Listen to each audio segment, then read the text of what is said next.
So speaking of normies, normie Republicans, at least did you see, Michael, that you had Bill Barr, after everything he has said about Donald Trump, saying that he is still going to go out and support him this presidential election because the real threat is coming from the far left?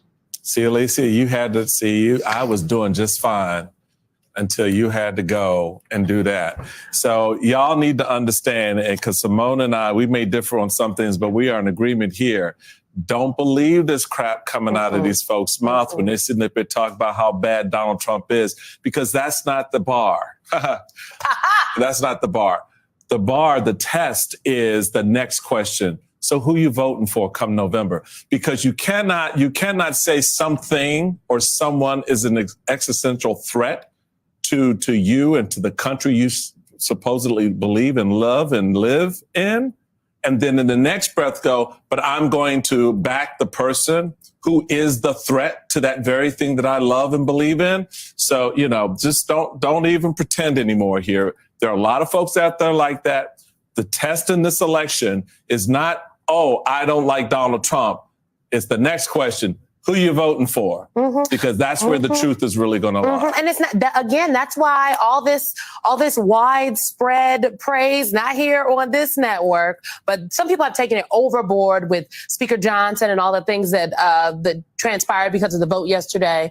But you have to ask yourself, is this a moment or is this real movement for these individuals? And when it comes to Bill Barr, who, if I remind y'all, got his job with the Trump administration because he was going on Fox News espousing a position that would give Donald Trump a permission structure to literally commit crimes while in office, and a legal theory that he knew Donald Trump agreed with. That's how Bill Barr got on the list to get into the Trump administration. I've never believed him. I don't trust him. And I do not trust the people who are out here trying to distance themselves from Trump because they want to protect their pockets and their bottom line. They want to continue to get their speaking engagements and have their little legal careers and their law licenses. And they want to continue to be accepted into polite society, cough, cough, Ivanka and Jared. Yet, we are not hearing them stand up for our democracy. We don't trust you. Isn't that what Future said? We don't trust you. I'm curious.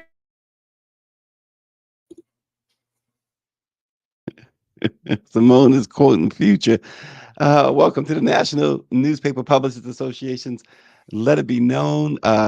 Yeah, that should not surprise anyone. Bill Barr, these guys, they know what they're doing. They know what they're doing. Just disgusting how, again, people talk about, and we're going to get into Stephen A. Smith a little bit later, but people talk about how Biden, allegedly, the Biden administration is weaponizing the Justice Department against Trump. It's a bunch of nonsense. That dude, Bill Barr, was he ran the DOJ when Trump was in office and utilized it for Trump. That's just the bottom line. But nonetheless, this morning, the beat goes on. And this is what really aggravates you, has to aggravate you when you hear a Stephen A. Smith or a Charlemagne or somebody spew the nonsense that they spew with their type of platform. A Republican lawmaker has signaled plans to mount another effort to limit diversity, equity, and inclusion practices, this time at Kentucky's public universities, after the GOP supermajorities failed to resolve differences on the issue during the recently ended legislative session. We're going to talk about that this morning. Mississippi, here we go. Mississippi governor has proclaimed April Confederate Heritage Month. Here we go, right? And of course, like we said, Stephen A. Smith rightfully was dragged. And of course, his massive ego and apparent MAGA loyalty made him double down on his disgusting rhetoric. But from Holly Robinson Pete to the NAACP and even Stephen A. Smith's proclaimed buddy, Roland Martin, they rightly blasted him. We're going to talk about that this morning. And 50 Cent have plans to bring new opportunities for storytelling and entertainment to Shreveport, Louisiana, with the establishment of his new production company. And as much as I had fun over the weekend, Knicks won, Rangers won, the Garden was rocking. Couldn't help but to think yesterday, April 21st, marked 8 years since the day the music truly died. Prince Rogers Nelson died April 21st, 2016. Got to talk about my man Prince. We're going to do all of that and more this morning with the one, the only Austin Cooper is joining us. Good morning, Austin. Good morning, brother. The legendary, renowned, and profound Stacey Brown. It's always good to start my week with you, brother. How are you? Listen, you get a chance now to say it for yourself. You've always asked me about Aunt Pam. Aunt Pam is watching. Hey, Aunt Pam. Aunt Pam, I'm going to be on my best behavior today. I promise you. That is impossible. What is his best behavior, Aunt Pam? What is his best behavior? I want to know. I don't know. But Austin, so listen, we get started with another assault on DE&I. Just remember this, though, especially the reason folks got to understand this. And Austin, I know you have thoughts on this as well, probably a lot to say on it. But the reason for DE&I, the reason for affirmative action, just a few, right? Segregation, wage inequality, employment discrimination, housing discrimination. I mean, we can go on, and that's just the start of it. If your name is Stephen A. Smith or Charlemagne or Ice Cube or Tim Scott or Clarence Thomas or Candace Owens. But a Republican lawmaker has signaled plans to mount yet another effort to eradicate DE&I, this time at Kentucky's public universities. They're going to convene again in January. And State Senator Mike Wilson said he hopes lawmakers use the coming months to craft another version of DE&I legislation for the 30-day session in 2025. And we know these debates around DE&I efforts on college campuses have played out in state houses across the country this year. Republicans in at least 20 states have either successfully or at least sought to limit such initiatives, claiming they are discriminatory. And places like Alabama and Utah enacted anti-DE&I laws this year, and it goes on and on. A ban enacted in Texas last year led to more than 100 people losing their jobs at the University of Texas. So, Austin, here we go. DE&I assault. Yeah, as long as there is, racism in American society, and there always will be, there's going to be a need for affirmative action. There's going to be the need for DEI programs in both the public and private sectors. And what we're seeing now is, as white folk, racist white folk, become more and more afraid of the realization that they are soon going to be the minority. We see the increasingly daily uptick in these types of attacks against people of color and blacks in particular.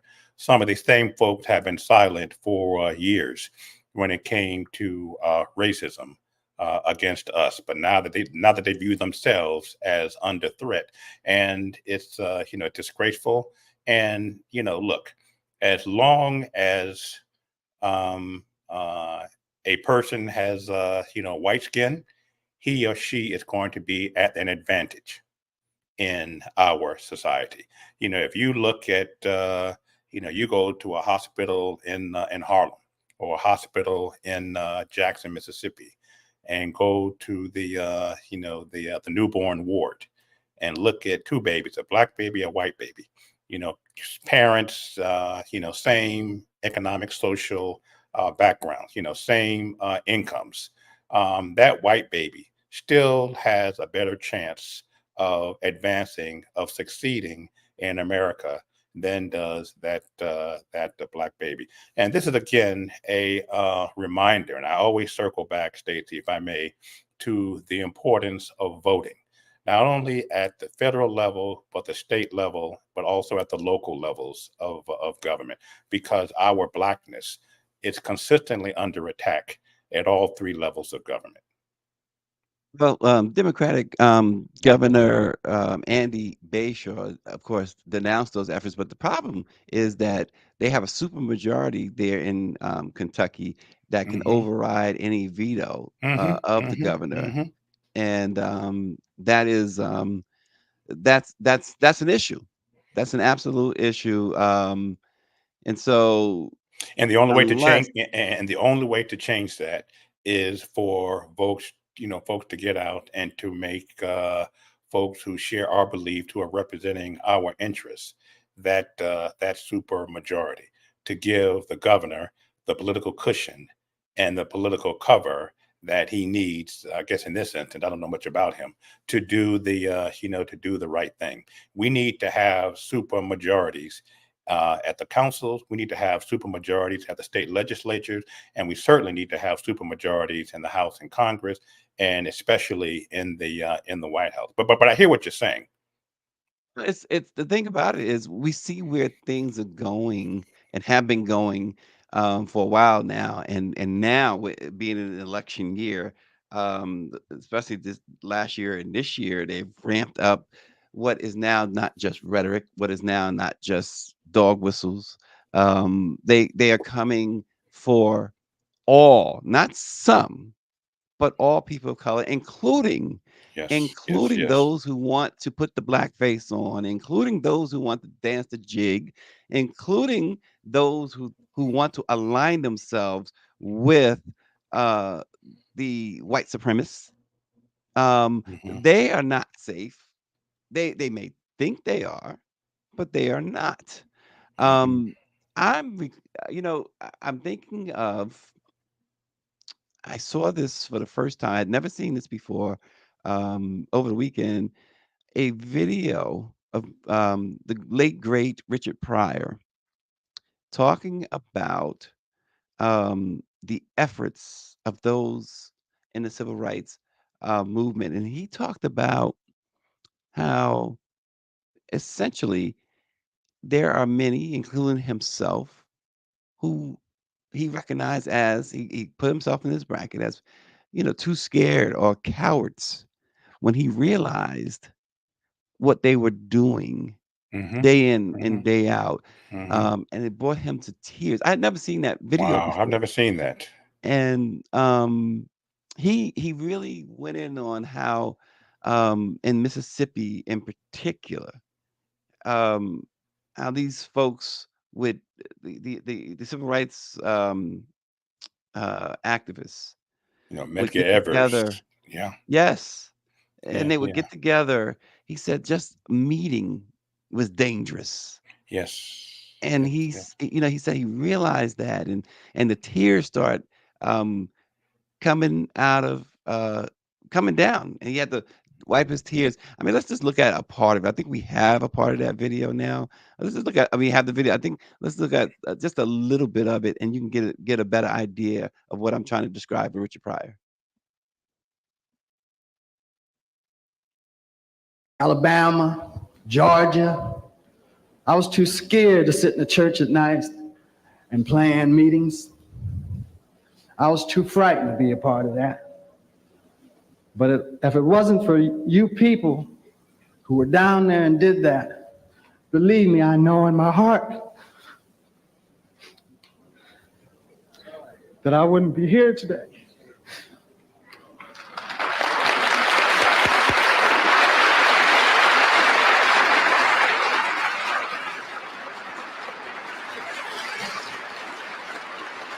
I mean, listen, we That's may not real. even That's real. right, That right. is real. That is, that is gut honest. That's really looking inward and being, honest with yourself. I mean, I'd like to think that I would have been, one of the courageous. I hope that Mhm. I wouldn't be one of the courageous, but I have never been under the threat of death. And you think of the courage of, Medgar Evers when he was assassinated was, I think, 36, 37 years old. He just did not become suddenly a target in the last year of his life. He was always a civil rights advocate. And, once he became a field secretary for the NAACP at the age of 29 or 30, he became a direct target. I mean, the courage of him, Mhm. the courage of his wife. I'm just reading the book now that Joy Reid wrote on the life of Medgar and Myrlie Evers. You look at Goodman, Schwerner, and Cheney. All Yep. in their early 20s, all in their early Yes. 20s. Yes. And Andrew Hadn't started Goodman, to live yet. Jewish, rich, white man Yep. from New York City. Yeah, I mean, Michael Swerner. James Chaney was was the one black, and he lived in Mississippi. But again, the courage of these three to be under, and they got to Mississippi, I guess, on I forgot the exact date, in June of 1964, but they were dead within 24 hours of Right away. arriving in Mississippi. Hmm. Yep. Yep. And so, see, so all of this. So we're like, we're laying down some tracks, this morning, and laying down some tracks for this train to run over the Stephen A. Smiths of the world. Um, and speaking of Mississippi, as we continue to lay the tracks down, Governor Tate Reeves declared April 2024 Confederate Heritage Month in the state of Mississippi, keeping alive a 31-year-old tradition that began in 1993. Um, the Museum Beauvoir in Biloxi, Mississippi, an historic home of Confederate President Jefferson Davis, announced the proclamation in a Facebook post this past weekend, where it says, "Whereas as we honor all who lost their lives in this war, it is important for all Americans to reflect upon our nation's past, to gain insight from our mistakes and successes, and to come to a full understanding that the lessons learned yesterday and today will carry us through tomorrow if we carefully and earnestly strive to understand and appreciate our heritage and our opportunities which lie before us." That opportunity that lies before them, of course, is to bring back the 18th and 19th Exactly, centuries. exactly, exactly. And I don't need to honor races of our past. Races during the Civil War. The Confederacy, their number one mission was to advance and to keep slavery in place. I don't need to honor races from the past in order to understand the way forward. And keep in mind, this same governor who's talking about making up for the past and looking ahead, is looking up in the looking ahead as a supporter of Donald Trump and other racist policy that he is implementing in that state of Mississippi.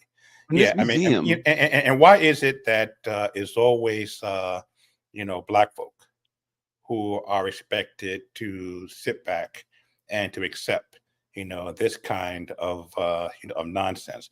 What other group of people would accept a month to honor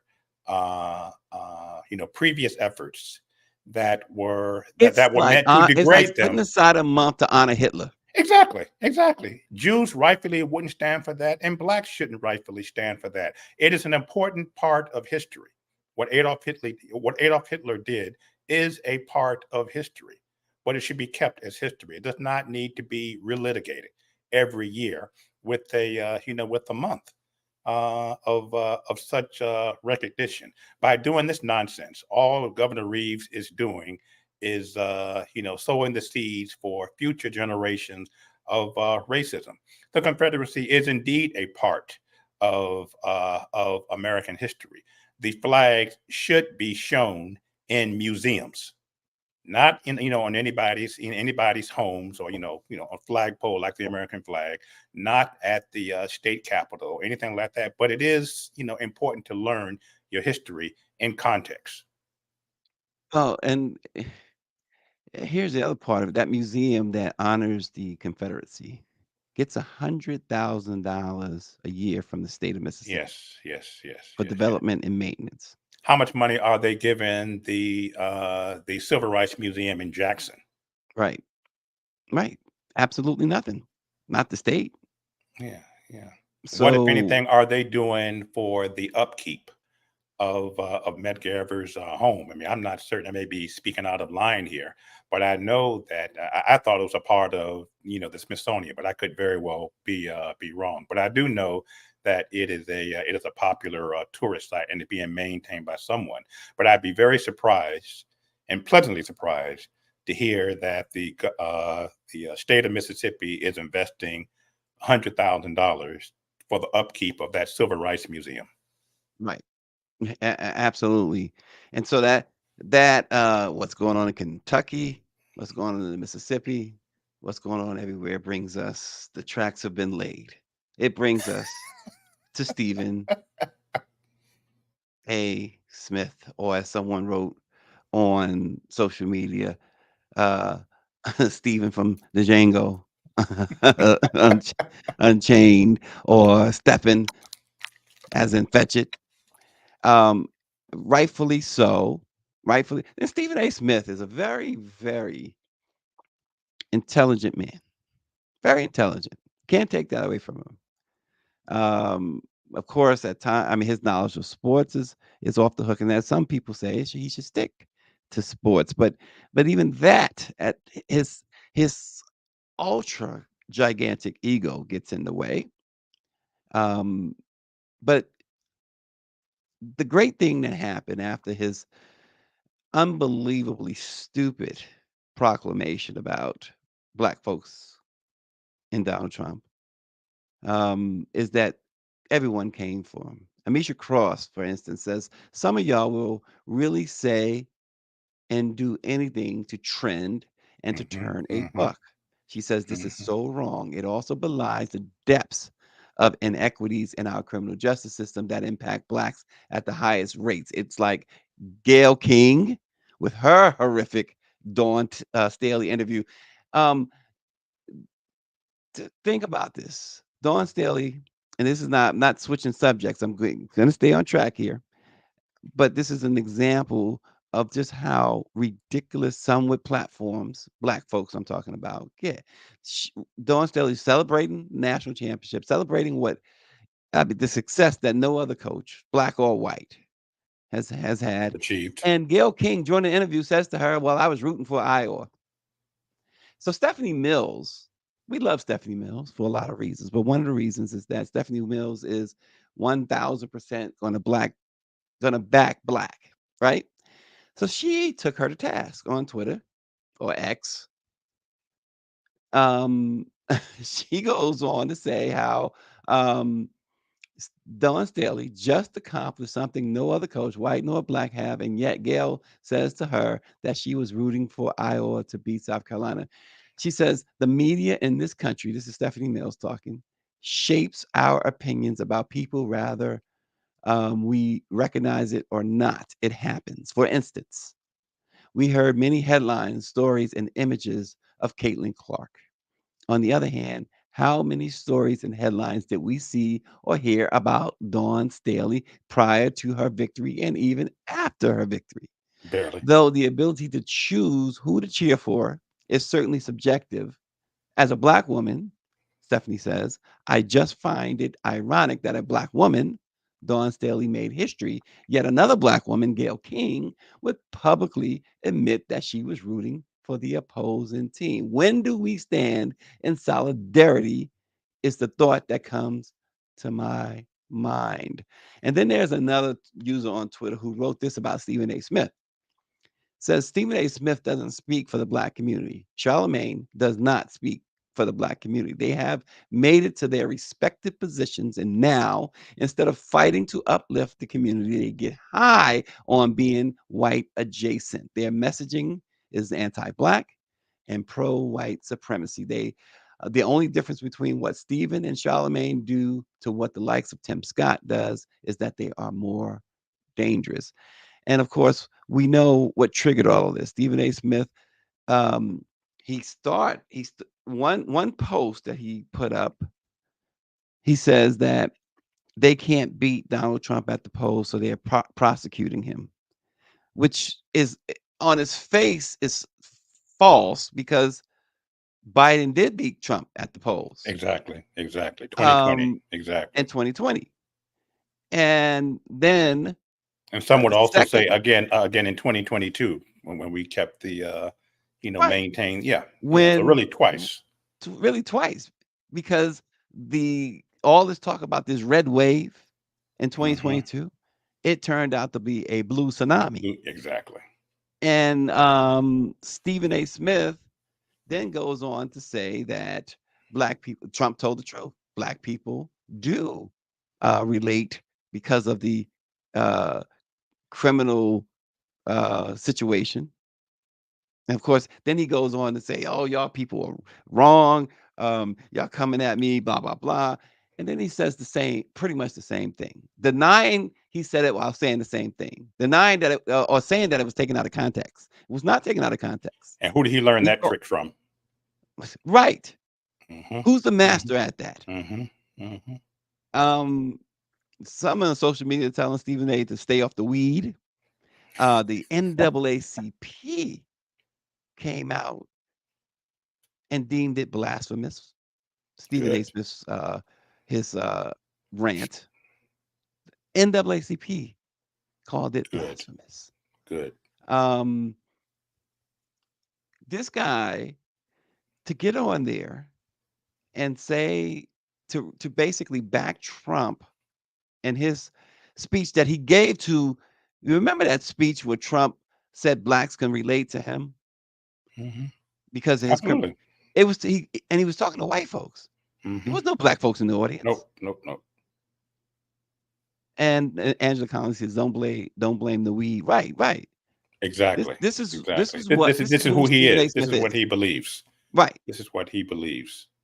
And we were talking before the show. I certainly know who he is. I have certainly off and on watched and appreciated his sports commentary, but it is so painful when some folks we tend to look up to folks who have these like Stephen have these national, some might even say international platforms when they start stepping outside of sports or whatever their particular area of expertise is, and begin sharing their political views, and to learn that their political views are aligned with Trump's political views and the views of his supporters is always frankly painful and so disappointing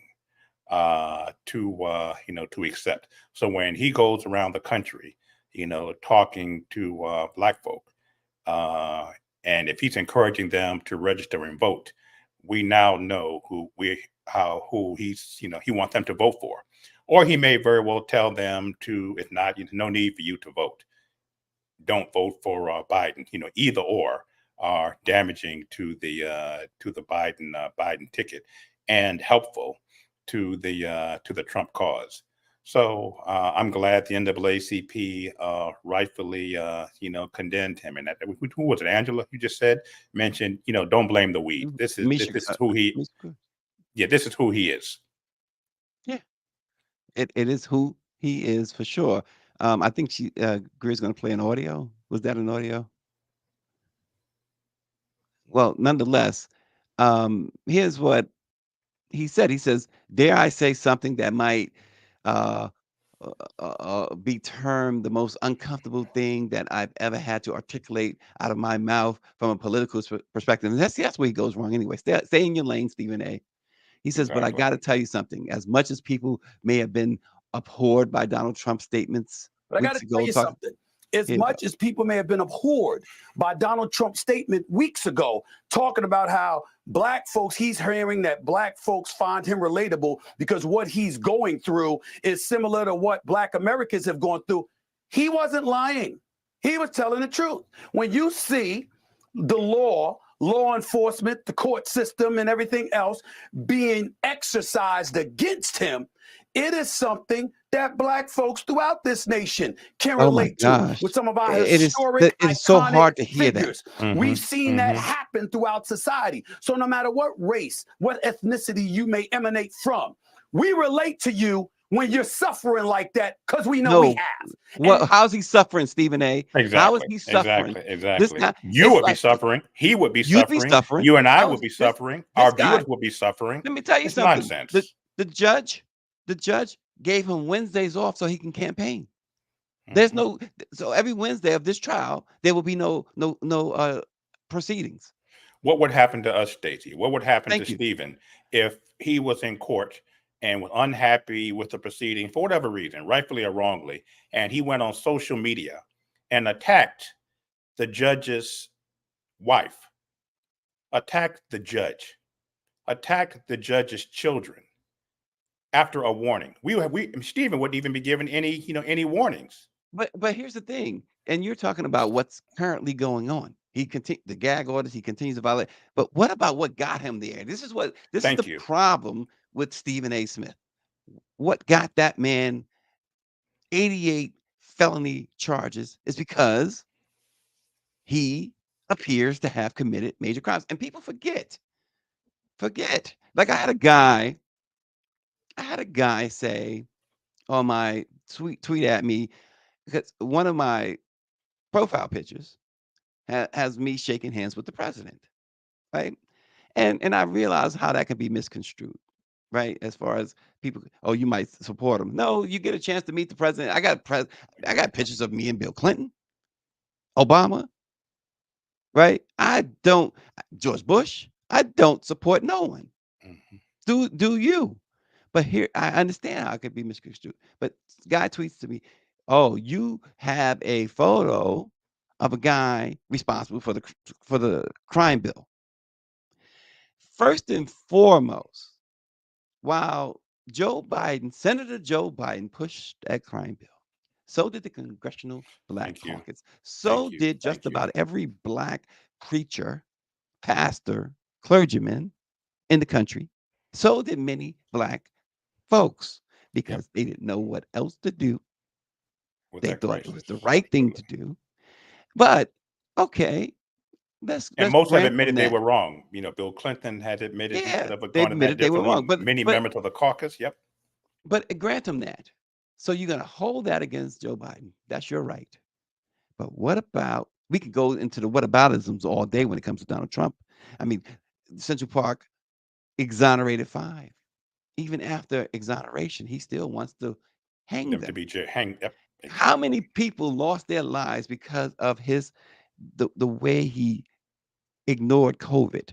Over 1 million. How many people 5 law enforcement officers lost their lives as a result of his Kool-Aid drinking followers going into the Capitol on January 6th. Stephen A. Smith wants to talk about, I know some Blacks. First of all, that's a lie. Because could you imagine Stephen A., Mr. $10 million a year, Mr. Ego, hanging out with anybody who has been locked up, and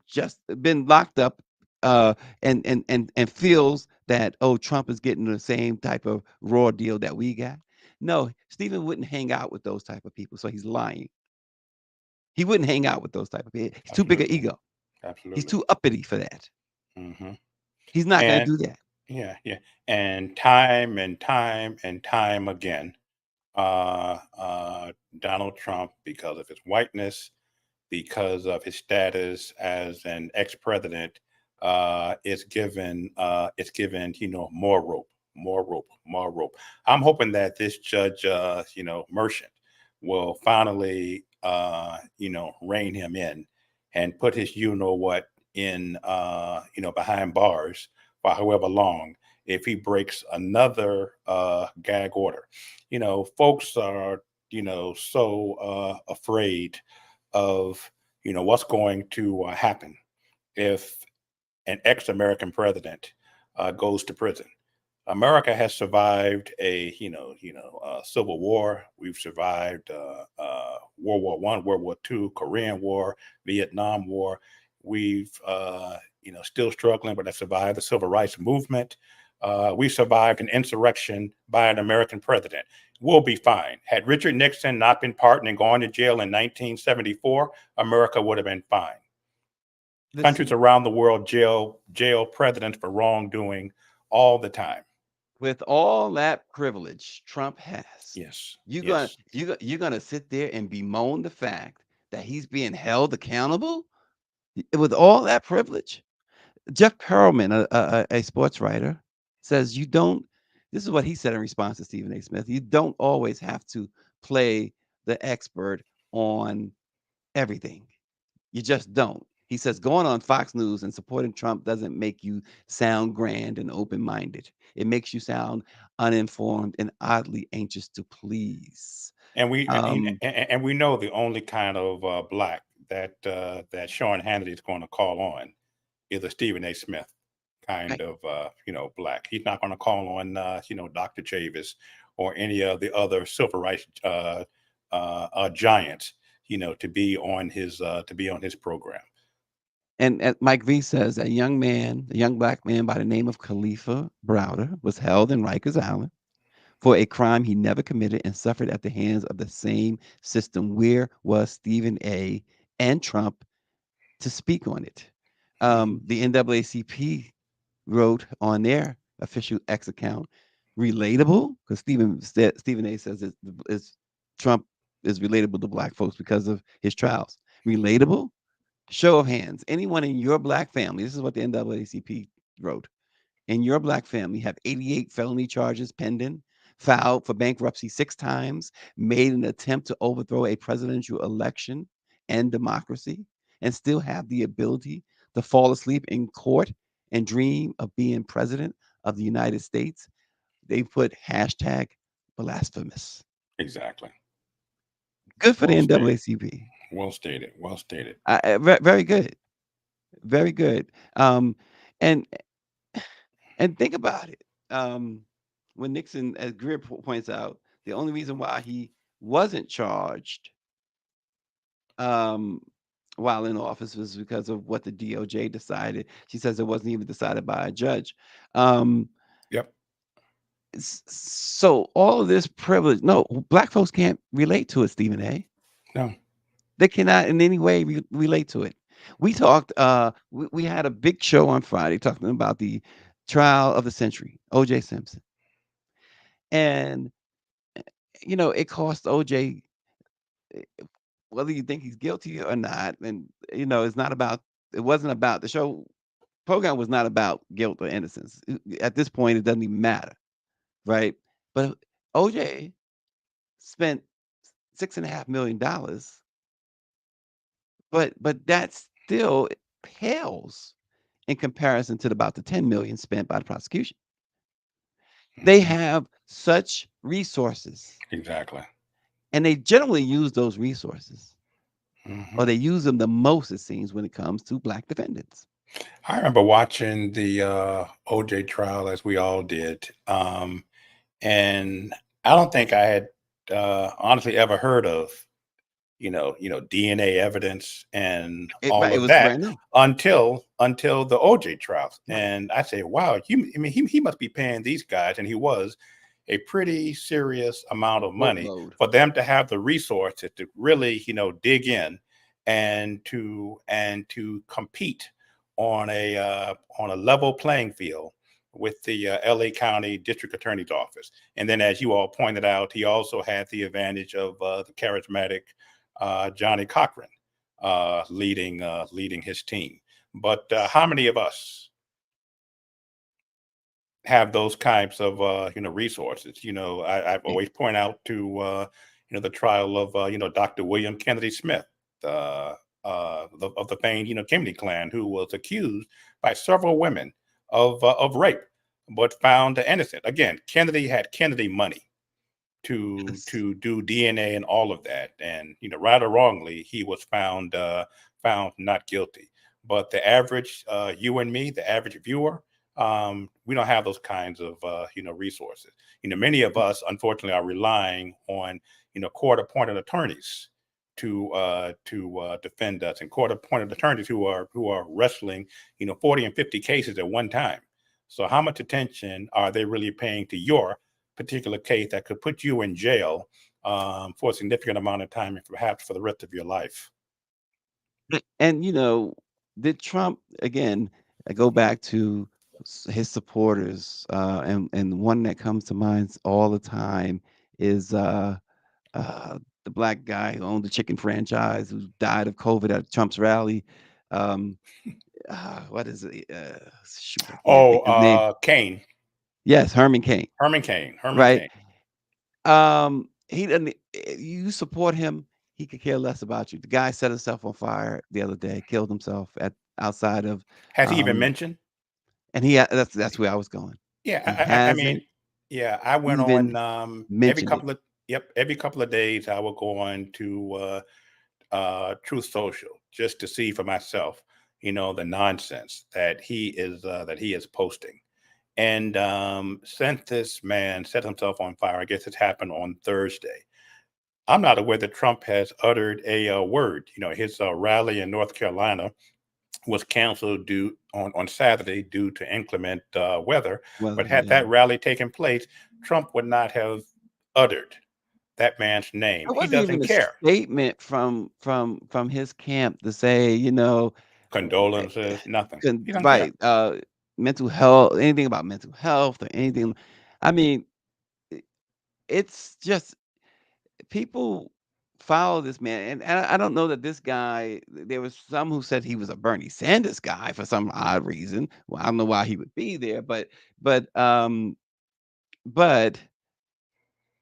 this guy at Trump's right outside the courthouse sets himself on fire. Apparently he was against both Trump and Biden. So maybe he's a Kennedy Jr. supporter. I don't know. But regardless, that nothing. It's like, okay, that's how he feels about most people. That is, he has no feelings. And so to go try and defend him and by co-signing his racist rhetoric that black folks can relate, because he has 88 felony charges. It's some of the worst things you can do. And that's just, that's the bottom line. Yeah. And I would still tend to think that, he was a Trump leaning supporter.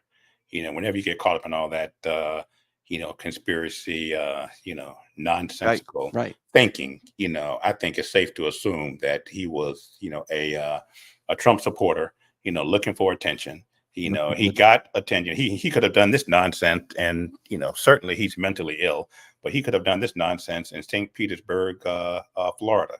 But he traveled all the way up to New York City, and I believe, and I may get in trouble for saying this, I'm certainly not making light of the situation, but I'm going to say it anyway. Stacey, forgive me. I believe in a lot of causes, but I cannot think of one cause, not one, where I would set myself on fire to prove a point.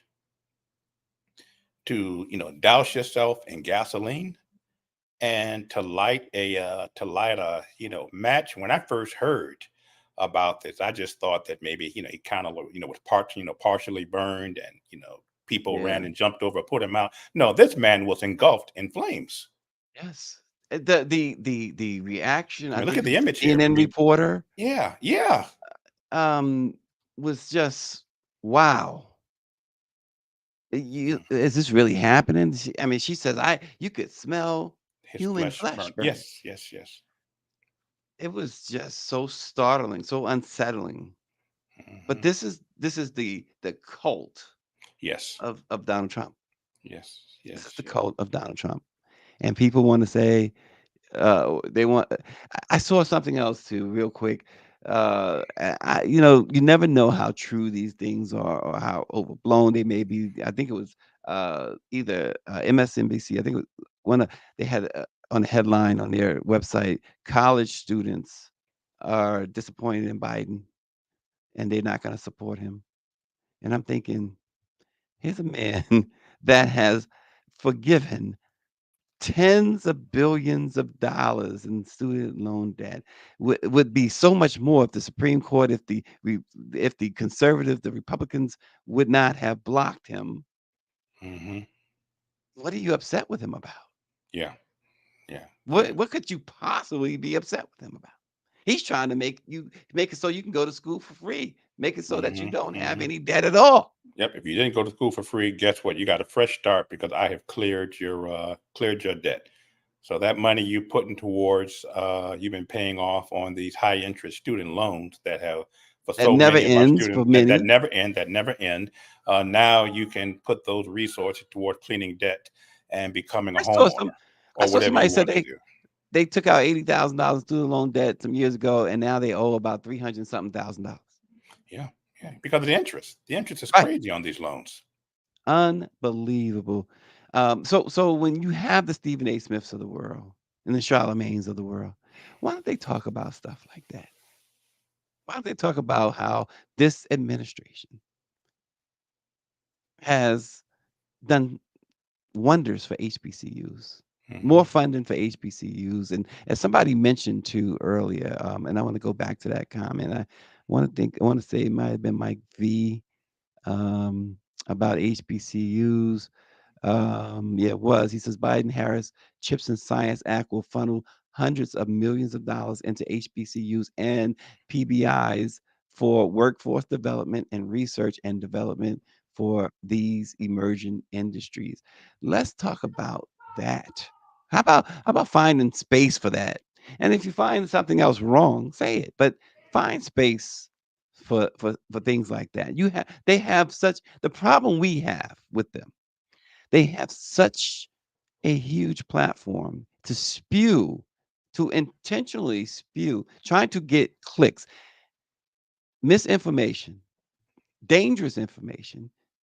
It is absolutely, it is, that's, they came up with the terms, Uncle Tom and things like that for these reasons, Absolutely. for Absolutely. these reasons, Yeah. And how because would you, go ahead. sorry. No, how would these students feel if Trump, God forbid, take the oath again on January 20th next year. And one of the first things that he does is to reverse what Biden did with student loans and And you put know those that's what he's gonna loans do. back in the laps of, I mean, was it worth it? Absolutely not. And that's what these young people and folks who say they're not going to vote or vote for any of these silly third party candidates need to be thinking, is he going to be, which we know he will be, more restrictive on women's access to abortion? Is he going to be supportive of the survival of our HBCUs? My HBCU, St. Augustine University in Raleigh, North Carolina, we're on life support. St. August's on life support. Well, you said, once he takes office, his hatred for Biden is only surpassed by his hatred for Obama, and everything Obama's Absolutely. that Absolutely. did, he tried to reverse. So Mhm. everything that Biden did, he's going to reverse. As Mhm. simple as Mhm. that. So Mhm. that's the type of person you're dealing with there, and that's just the bottom line. Look, let's uh let's move on from Stephen A.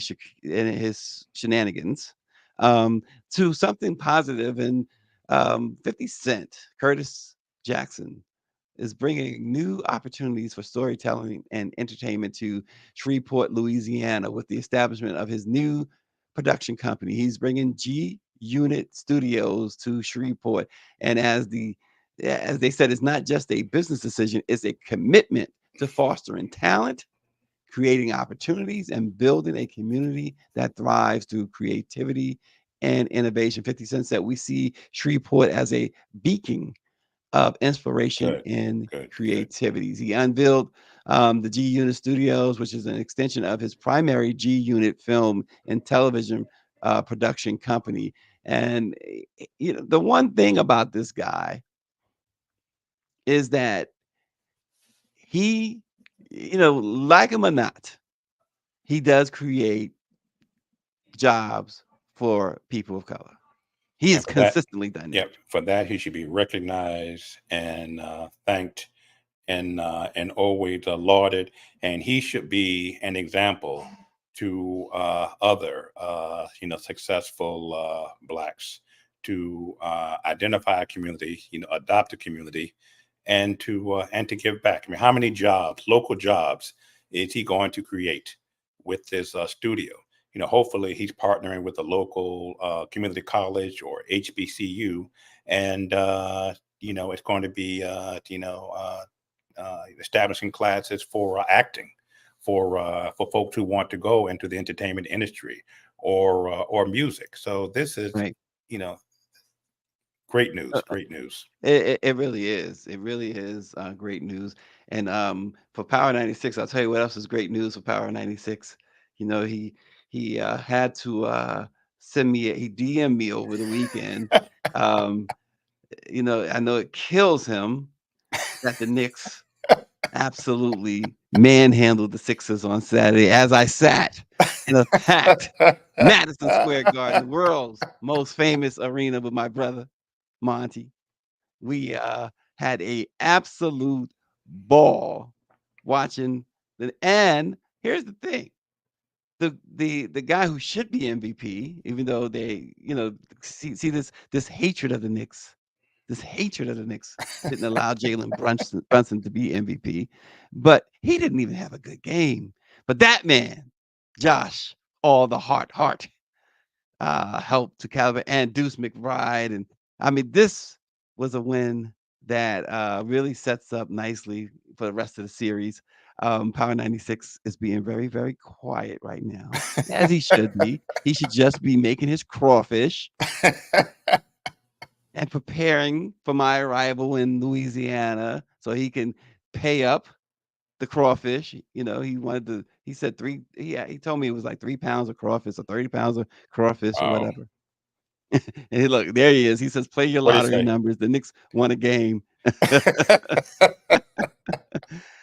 And then the same Mecca, the next day, the New York Rangers won the opening game of their playoffs against the Washington Capitals. So it was a great game for New York. weekend. Great weekend for New York.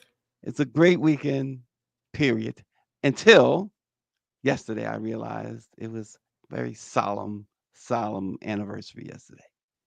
It was the passing of the one and only Prince Rogers Nelson, the 8th anniversary.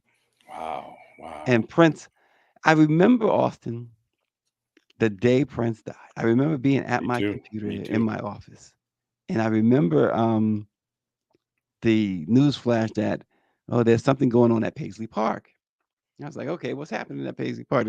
Then the next story was, the next news flash was like, a body was found at Paisley Park. And I was like, oh my gosh. Then, of course, the confirmation came. And I remember yelling. My wife was like 2 floors down. And I remember yelling down, Shanae, Prince is dead. No way. Yeah. No, what a I always tell folks that when Michael Jackson died, I lost a part of my it lost a part of our respective childhoods. When Prince died, I lost a part of my young adulthood. No, that April morning, I was on Capitol Hill with a client, and that was 2016, and I had organized a Africa forum in which I had all of the candidates, Sanders, Trump, Hillary, all of the candidates running at that time, to send a representative come to Capitol Hill and talk about their prospective candidates' policies on Africa. And toward the end of the program, folks started looking at their phones, and there was a hushed whisper throughout the committee room. And afterwards, folks were not talking about Africa policy and what the various respective candidate representatives have said. Everybody was talking about the shock and pain of losing such an icon. I remember talking with Jerome Benton from the Time, and Jerome, of course, performed with Prince, and was in, of course, the movie Purple Rain and the movie Graffiti Bridge, and of course, one of my favorite movies, Under the Cherry Moon, and with a start alongside Prince in that movie. And Jerome was telling me how he was outside, like basically having a yard sale, and the phone kept ringing. He said kept ringing, and someone finally he kept ignoring it, and somebody finally said, "You need to come inside." It's like, "I'm in the middle." You need to come inside. Goes inside, and by that time, they had what you see there on the television. And I mean, he was absolutely, as you would imagine, Blown he was away. telling me, crushed. He Yep. couldn't believe it. He started calling Paisley Park himself just to see if he can get Prince on the phone, even though he saw it on the television. Um, it was just such a and you mentioned Michael Jackson. This is, June will mark the 15th Yeah, 15 anniversary years. of the death of Yeah, Michael Jackson. Michael's been gone. Yep. Yeah, and the way that when I learned that news was more surreal to me than how I learned Prince's news. I just from the news, but Michael's was different. But we're talking about Prince today, and Prince. I just remember all of the great shows that I went to. I will always remember I never the saw him. night. Always be one of my uh, regrets. I will always remember the night that he got inducted into the Rock and Roll Hall of Fame. That night, it was Prince night for me. So me and a date, we went to a this Prince tribute at BB King's restaurant in New York, and they had a tribute band playing because uh, a little after midnight that night, we were invited to a private Prince concert at a place called Club Black in New York. And so we wanted to kill the time doing Prince stuff. And so afterwards, we get there and get escorted into this little club. Jay-Z and Beyonce, Alicia Keys, everyone's there. Wow. And Prince hits the stage at 2:30 a.m. Mm, mm, mm. And Prince never left the stage to change or anything. You know what time he finished that show? It was 6:30 a.m. Amazing. And Just I'm playing telling you, nonstop. Wow. non-stop jamming. And he spared no hits. He spared no hits. Everything in his catalog. He emptied his catalog that night, if that's even possible, because he's got so much in the vault that we still haven't heard. But everything that you may have liked of his, he did not hold back. It was such an incredible night. Of all his shows, and I've been to many, that always stands out to me Wow. because of the fact that this man, with all that energy, this little man, with all that energy, that stands out. And the other one that stands out for me, Austin, real quick, I have to say, is one of me and my wife's first dates. I took her to a Prince concert because that was really the final test for her. She had to enjoy a Prince show. If she didn't enjoy Prince, I don't know that we would have made it. And you were walking her closer to make certain that she was just not tolerating the Prince show. So She was really engaged. she was engaged. We Morris Day and Time was there. Sheila E. We sat literally. When you say first row, is being modest because we were basically in his dressing room. I mean, because he would come down off the stage and he dressed right there where we were at.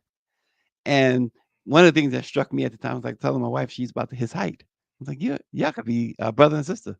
So, but what a show he put on my sister and her then husband at the time.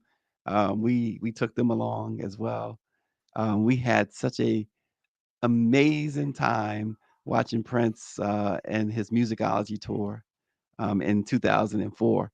That was one of our first dates. Nice. So I will always remember those two shows That, of all that, his shows. yeah, that will always be one of. I saw Michael perform several times, but that will always be one of my regrets not seeing Prince. And interesting, you mentioned that, and may he continue to rest in peace. What a giant, what an icon. But that's on my bucket list for this summer, is to hop on a plane on a Saturday morning and to go over and spend the day in Minneapolis and do a tour of his studio, his home. So June, the Minnesota Twins, every year they have Prince Night, and they light up the stadium in all purple. And there's something coming up here. Yeah, like we were talking about Congresswoman Karen Bass or Mayor Karen Bass. Oh, yes. I guess we should mention that Mayor Bass's home, I believe, her home was broken into Jesus. while she was there. She okay? And she's okay. It was she was not injured. I think the suspect was taken into custody. But yeah, that is something that perhaps we can pick up tomorrow when we get even more information. But wanted to just quickly finish. Power 96 says his last concert, was in Atlanta. He says he was there. He sat and performed for the majority of the show, but it was great. And the one thing I'll say about the Atlanta show, which really ticked me off about Prince, him being dead. When he left that show, Austin, he was on a flight back to Minneapolis. The flight had to be diverted. Oh yeah. He had overdosed on some sort of painkillers. They landed the plane. Doctors wanted to keep him there. I forgot exactly where they landed, but they wanted to keep him there, and he refused to stay there. And then this was from there. He puts out a statement because people were concerned. They thought he was dead. And he put out a statement in which he said, and I'll never forget this, he says, save your prayers for later. It was so ominous. Mm-hmm. He says, because you'll need them soon. Something of that nature. I'm paraphrasing now. Wow. And a week later, wow. He's in the elevator dead.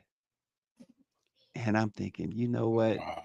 You selfish so-and-so. Yeah. Because you knew you had this You problem. knew. And, you know, as much as we despise TMZ, the days leading up to his death, after the plane incident, of course, they spied him out.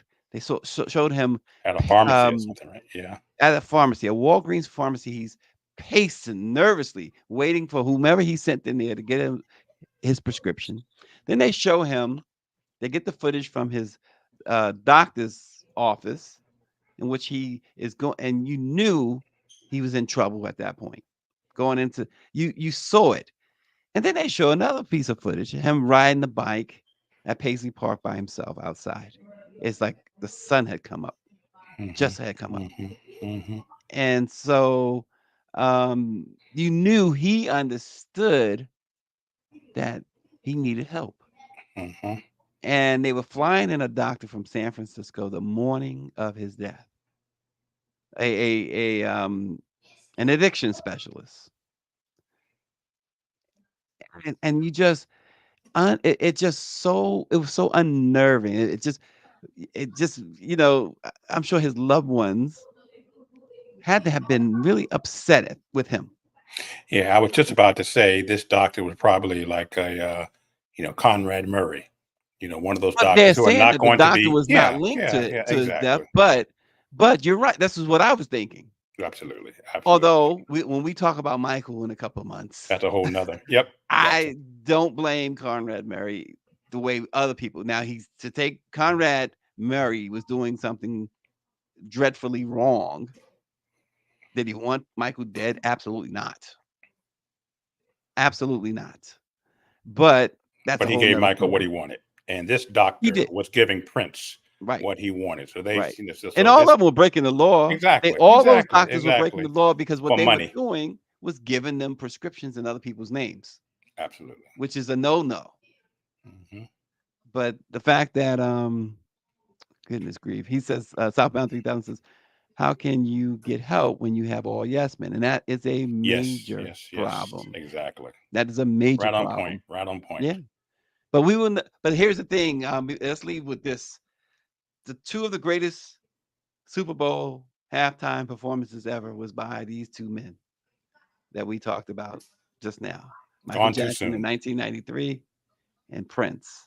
Gone too soon. Absolutely. And so, thus, the purple shirt today. Folks, thanks for joining us. Yes, we missed that man right there. We'll see you again tomorrow.